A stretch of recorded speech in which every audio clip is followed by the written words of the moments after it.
akan berada dalam jangkauan bom menuju sasaran utama, yaitu Jepang.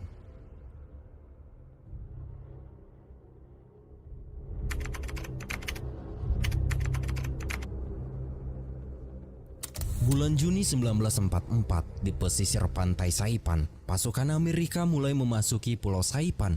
Hal pertama yang dilakukan pasukan Amerika adalah membombardir besar-besaran Pulau Saipan dari kapal laut Amerika.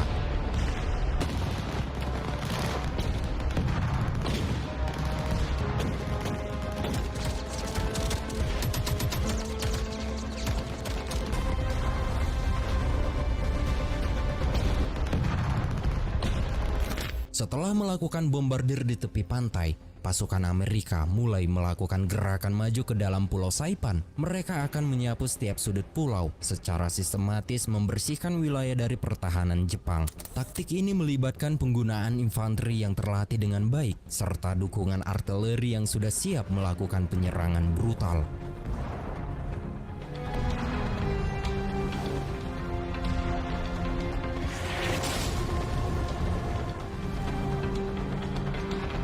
Pasukan Amerika dengan kekuatan yang tak terbendung terus menyapu bersih setiap sudut pulau menghadapi perlawanan sengit dari pasukan Jepang yang masih bertahan. Meskipun pertempuran berlangsung sengit, pasukan Jepang akhirnya menyadari bahwa kekuatan Amerika tak terbendung di Pulau Saipan ini. Dengan persediaan yang semakin menipis dan melihat bahwa mereka tidak dapat mengubah arus pertempuran, pasukan Jepang akhirnya terpaksa menghentikan perlawanan mereka dan satu persatu pasukan Jepang mulai menyerahkan diri. Setelah pasukan Jepang menyerahkan diri, salah satu pasukan Jepang memberitahu bahwa di ujung tebing banyak wanita dan anak-anak yang bersembunyi. Kemudian seorang prajurit Amerika sebagai penerjemah mulai mengumumkan dari pengeras suara agar anak-anak dan wanita menyerahkan diri. Mereka dijanjikan akan mendapatkan makanan dan perawatan bagi yang terluka. Mendengar pengumuman itu, beberapa wanita, anak-anak, dan lansia mulai berdatangan menyerahkan diri. Namun sebagian besar wanita menolak menyerah. Mereka beranggapan bahwa wanita-wanita yang menyerah menjadi pemuas nafsu para pasukan Amerika dan mereka lebih memilih untuk bunuh diri dengan cara melompat ke batu karang di tepi pantai. 本当にもう忠誠心って言いますか、国に忠義を尽くすっていうカチカチの頭の人たちはもし敵に見つかったら自分たちで自害しようってそういう頭でしたよ。 Akhir dari pertempuran di Pulau Saipan ini, pasukan Amerika berhasil sepenuhnya menguasai Pulau Saipan. Kemudian di bulan Desember 1944, di Eropa, Jerman sudah diambang kekalahan. Kemudian Hitler berencana mengeluarkan armada besar terakhirnya untuk meratakan pasukan sekutu yang sedang mendekati garis perbatasan Jerman. Die Welt muss wissen, dass daher dieser Staat niemals kapitulieren wird. Ich möchte Sie bitten, der Führung der Bewegung zu vertrauen und mit äußerstem Fanatismus diesen schweren Kampf für die Zukunft unseres Volkes durchzufechten. Hitler mempertaruhkan semuanya dalam usaha terakhir untuk memecahkan pergerakan sekutu dan mendesak mereka kembali ke pantai. Dan di bulan Desember 1944, rencana Hitler pun dilakukan sehingga pertempuran ini dikenal sebagai pertempuran Bulge.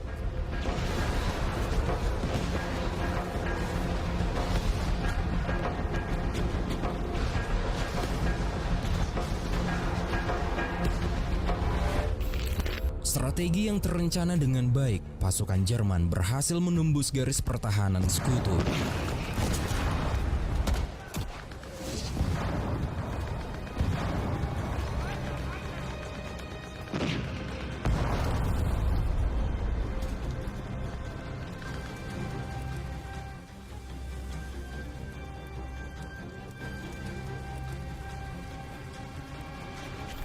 Serangan ini mengakibatkan pasukan sekutu terdesak dan dipukul mundur ke belakang, meninggalkan wilayah yang mereka kuasai sebelumnya. Kemudian pasukan Jerman dengan kecepatan penuh terus bergerak maju tanpa henti. Dalam waktu singkat, mereka berhasil menempuh jarak 80 km ke Belgia. German tanks, some of them backed up by infantry, are striking deeper into Belgium today.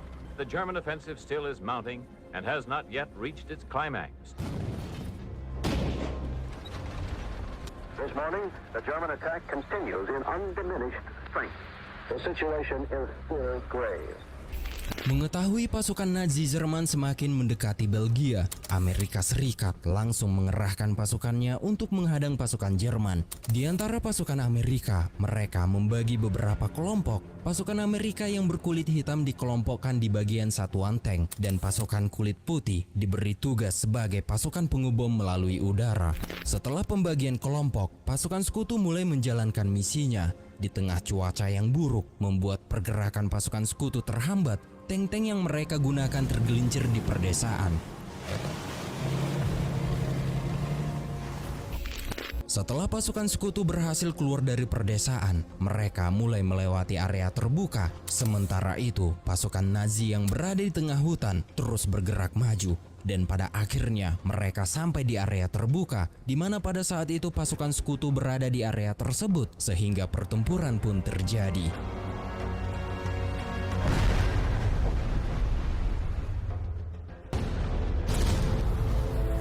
Dalam aksi ini, pasukan Jerman berhasil membabat habis tank-tank musuh. Para prajurit kulit hitam yang masih selamat mencoba merayap melewati padang salju untuk menyelamatkan diri.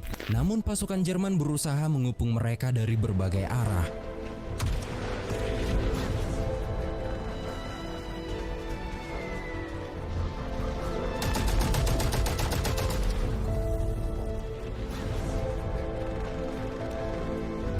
Dalam kondisi yang sangat sulit, para prajurit kulit hitam ini terus berjuang untuk bertahan hidup dan menghindari penangkapan musuh. Kemudian di tengah-tengah keputusasaan mereka, tiba-tiba cuaca mendadak cerah. Hal ini sangat menguntungkan bagi pasukan sekutu, dikarenakan pasukan udara sekutu bisa mengetahui posisi pasukan Jerman dari udara, sehingga pasukan udara ini mulai membombardir pasukan Nazi Jerman yang jauh dari markasnya.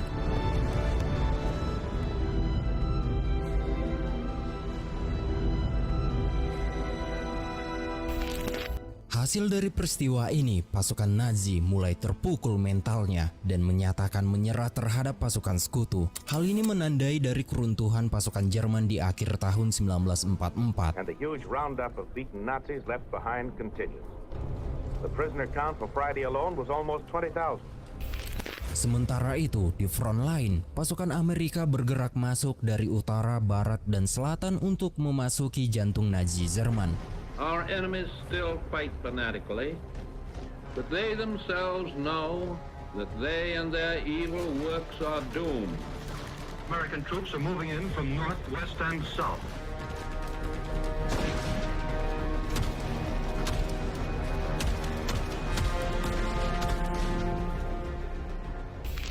Hasil dari peperangan yang berlangsung di tahun 1944, akhirnya pasukan sekutu berhasil membuka jalan dan memasuki beberapa wilayah yang dipenuhi oleh pasukan Jerman. Meskipun menghadapi perlawanan sengit, pasukan sekutu terus maju dengan determinasi yang tinggi, dan setiap langkah mereka mendekatkan mereka pada tujuan akhir, yaitu merebut Berlin.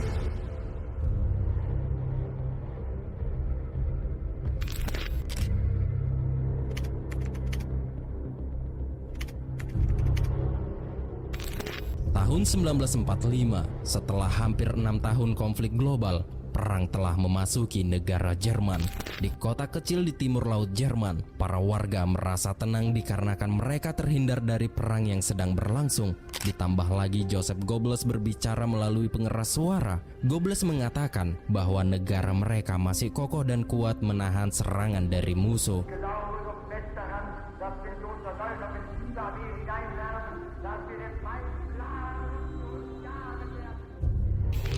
Orasi ini tentu saja menambah ketenangan di antara para warga. Namun beberapa hari kemudian, ketenangan dan kenyamanan para warga mulai berubah menjadi ketakutan dikarenakan mereka mendapat kabar bahwa tentara Soviet telah berhasil menembus pertahanan garis depan Jerman.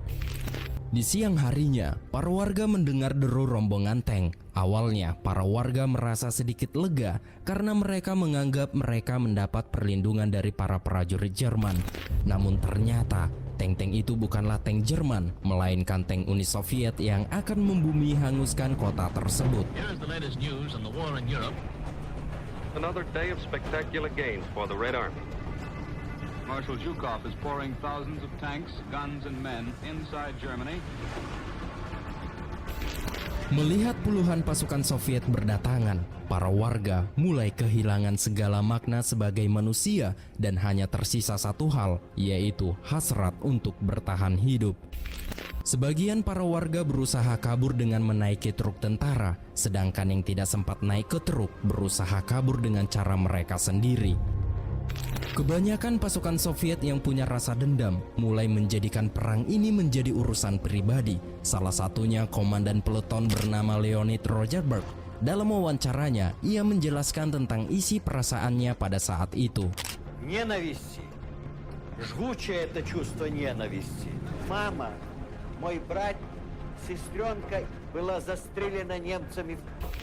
Kini pasukan Soviet yang berada di kota tersebut mulai menangkap prajurit Jerman yang sudah tak berdaya, dan kemudian mereka mulai melangkah menuju Berlin. Akibat banyaknya militer Jerman yang sudah menyerah di perbatasan pertahanan Jerman, Hitler mulai menyusun strategi. Hitler memberi perintah khusus untuk mempertahankan tanah air mereka. Hitler menjadikan warga sipil yang terdiri dari pria lansia, wanita, dan anak-anak sekolah sebagai prajurit pertahanan terakhir Berlin. Dan prajurit ini dikenal sebagai tentara Volkssturm. Volkssturmsoldaten Berlin, erhebt zur Verteidigung die rechte Hand und sprecht mir nach. Ich gelobe, dass ich für meine Heimat tapfer kämpfen und lieber sterben werde, als die Freiheit meines Volkes preiszugeben. Männer des Berliner Volkssturms, niemals vor den Feinden streichen, die Flagge zu streichen und feige kapitulieren. Di antara ratusan tentara Volkssturm terdapat seorang anak berumur 15 tahun bernama Hans Murchberg. Hans dan rekan-rekan seumurnya langsung mendapat dorongan jiwa semangat patriotisme dari Hitler.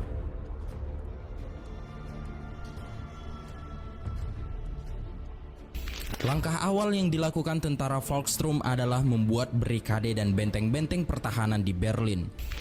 Kemudian di bulan Maret tahun 1945, pasukan sekutu ternyata sudah berhasil menembus perbatasan Jerman dari berbagai sudut. Allied armies are continuing their progress to the Rhine River with good results reported from all sectors. Once the River Rhine is pierced, decisive victory in Europe will be near. Sementara di tanggal 10 Maret 1945, Angkatan Udara Amerika Serikat melakukan serangan bom api di ibu kota Jepang, yaitu Tokyo. There is an acute realization that perhaps the hardest phase of the war is still to come. Now we must crush Japan.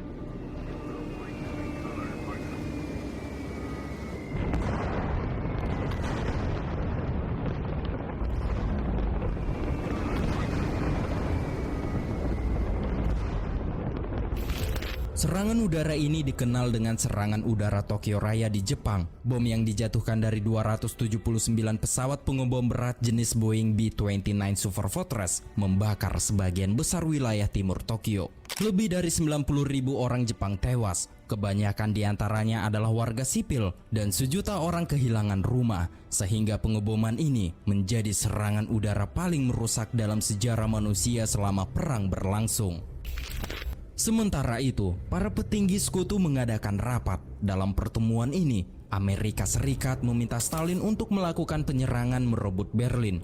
Keputusan ini diambil bukan tanpa alasan. Roosevelt percaya bahwa serangan ke jantung Nazi Jerman akan lebih efektif jika dilakukan oleh tentara merah Soviet yang telah berada lebih dekat ke Berlin. Dan Amerika Serikat akan lebih fokus ke medan perang di Pasifik melawan Jepang. Maka dari itu, pertempuran-pertempuran sengit terus terjadi di pulau-pulau di Pasifik. Dan pada akhirnya, tentara Amerika Serikat berhasil merebut kembali Filipina dan Pulau Iwo Jima.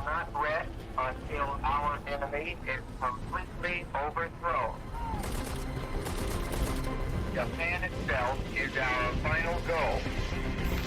Setelah berhasil menaklukkan Filipina dan Pulau Iwo Jima, kini prajurit Amerika akan melakukan sasaran terakhir ke tanah Jepang, Namun sebelum menyerang Jepang, pasukan Amerika harus terlebih dahulu menguasai Pulau Okinawa. Jika pasukan Amerika berhasil merebut Okinawa, maka invasi ke tanah Jepang akan bisa terlaksanakan. Sementara itu di New Mexico, fakta yang paling mengerikan pun terlihat. Para ilmuwan sedang berusaha mengembangkan teknologi senjata rahasia yang paling mematikan, yaitu bom atom dengan kekuatan dasar alam semesta.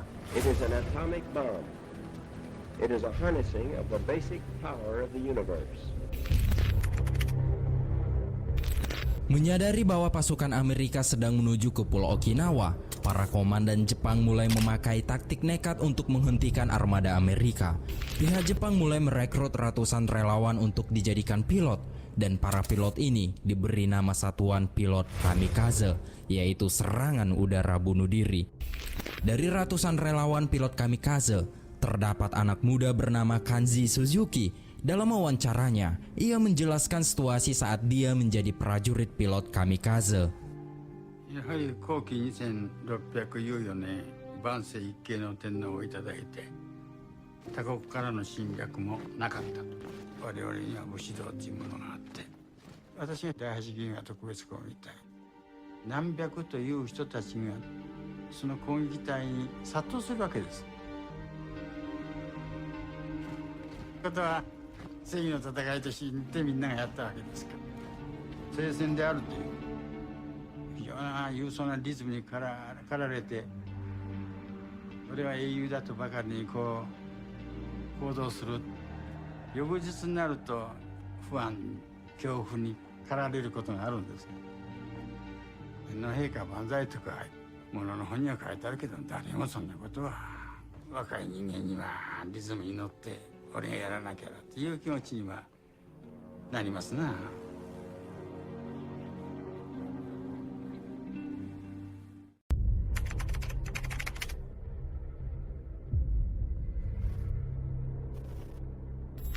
Bulan April tahun 1945, di tengah Samudra Pasifik, pasukan armada Amerika yang sedang bersantai menikmati perjalanan menuju Pulau Okinawa, tiba-tiba mereka dikejutkan dengan serangan udara kamikaze.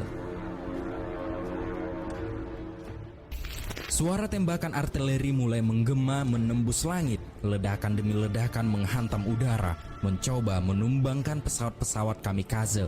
Beberapa pesawat kamikaze berhasil ditembak jatuh.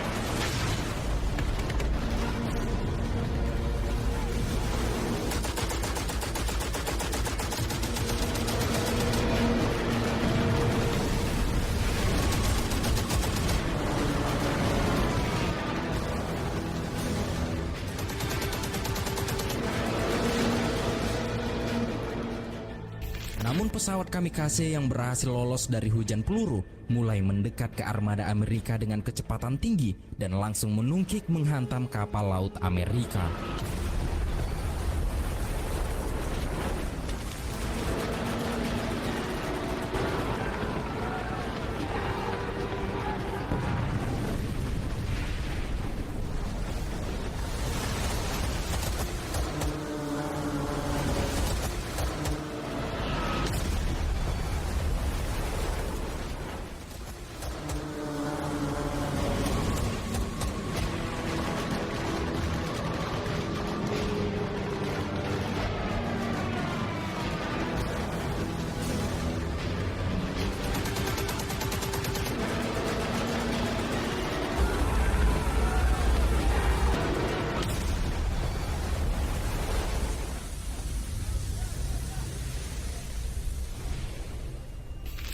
Setelah 2 hari, serbuan pilot kamikaze pun berakhir.